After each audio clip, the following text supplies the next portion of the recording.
Now, to unite Nigeria, what should be done? So I don't know if you did it consciously or subconsciously, but I'm just breaking it now to those who are listening in and those who would listen forward, that what we have just experienced is a fundamental showcasing of our own ethnicity and how it started, the influences, the moderators, the players, the game changers, and why it's essentially necessary for us to align with it. So obviously, before you go into how we can now unite this ethnicity based on external factors, I needed to express that. I needed to lay that foundation and applaud you for putting it so plain and simple, without prejudice. So no one should feel, apprehensive. No one should feel challenged. Just let's listen to the truth, absorb it, and use it as an empowerment tool going forward. So that was it, Joe. I just needed to interject there, and thanks for laying that foundation. All right, thank you so much for the eulogy of how the presentation has gone so far. So thank you very much to all that has glued here and have been attentive and listening to the little knowledge that I have. So now, the way forward, how do we unite? Because we were united at the beginning.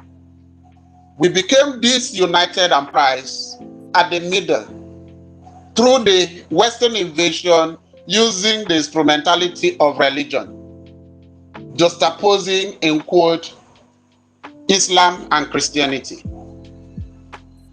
Now, we have a path, we have a root, we have a foundation.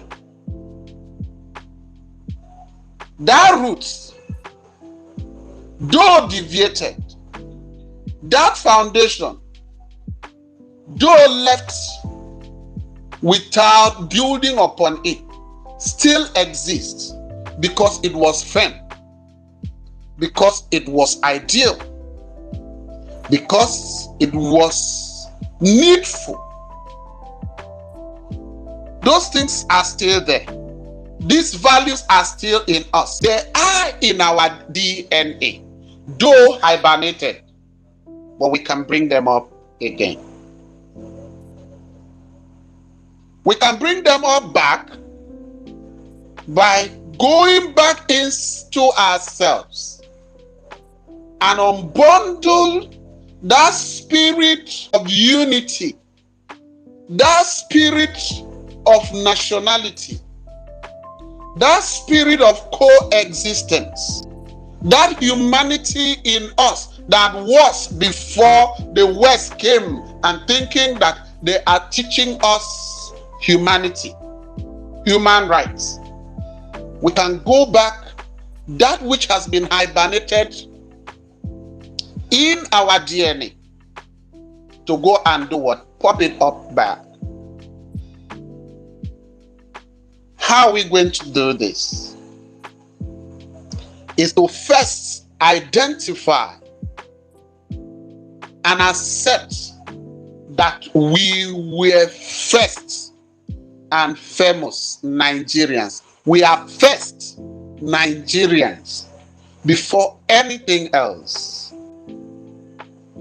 Forget the fact that the name Nigeria came just of recent.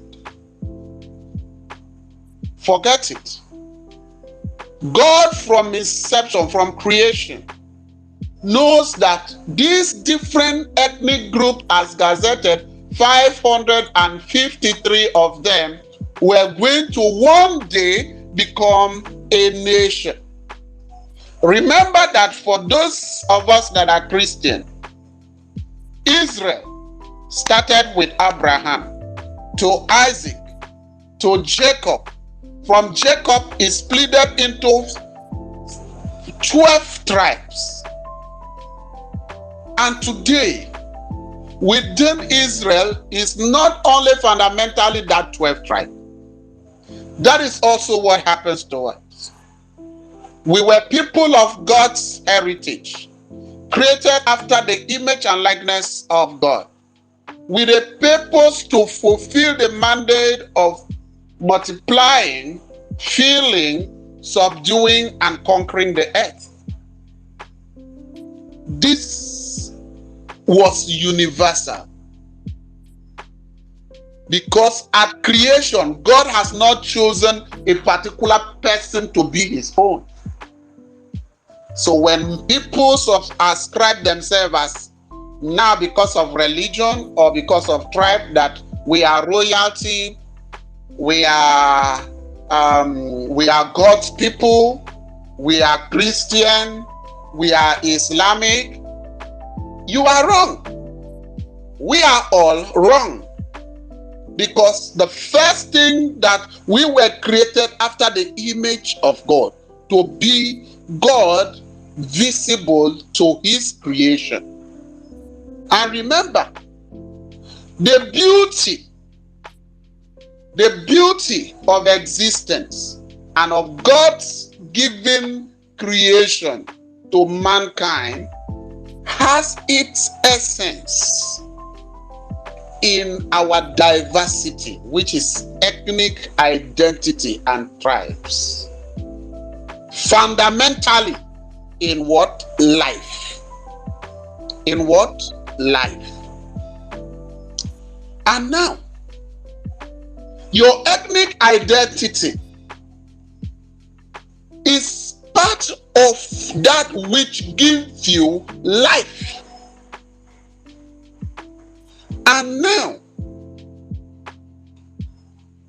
this essence, the meaning of everything in existence can only be appreciated when we are alive. Can you see that very life which brings beauty, meaning, and essence to religion, to tribe, to everything that existed, is under threat? And what is it? It's life. The attack on the Fulanis is an attack to life. And the essence of life and the meaning of life cannot be appreciated in death. The attack on Yorubas, the attack on Igbos, the attacks on Ishikiris, the Ijos, the Efits, the Anans, the Orobos, the Ishanks, the Thieves, and all of the tribe you can mention. I said there are 523 of them gazetted in the Nigerian archive. Any attack on these persons is an attack on the very foundation of existence, which is what? Life.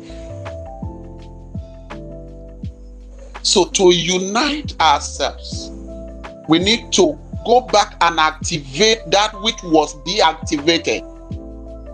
Being deactivated does not mean it is no longer in existence. It is in our DNA. We need to go back and ask ourselves.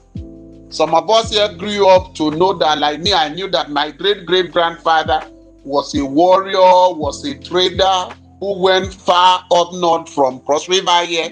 In fact, my local government is bounded to Cameroon. We are just at the corner here. Every issues that happens between Nigeria and Cameroon, in fact, my local government is the first contact. And I imagine that somebody from here could travel far to the north, to the west, to the east, and all of that. I was able to come back. Does it pass any message to you that the people then were not harmful to each other? They were not cannibalistic.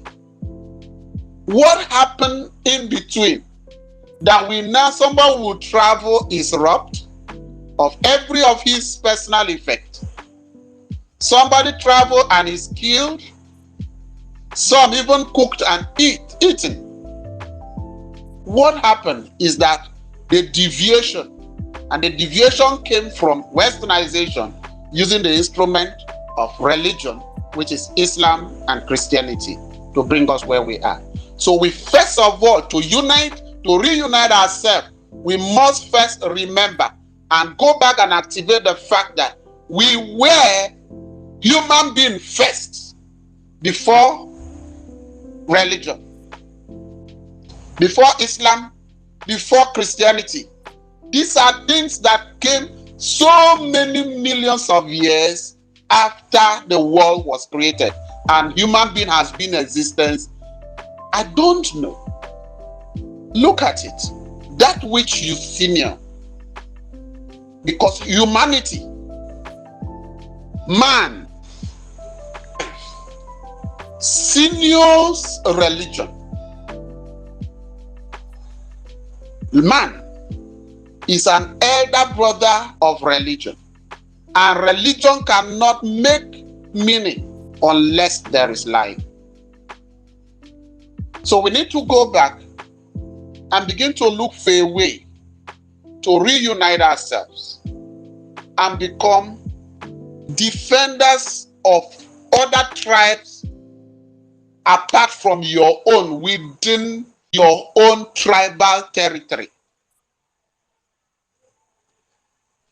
Begin to recognize that which is good from every of any tribe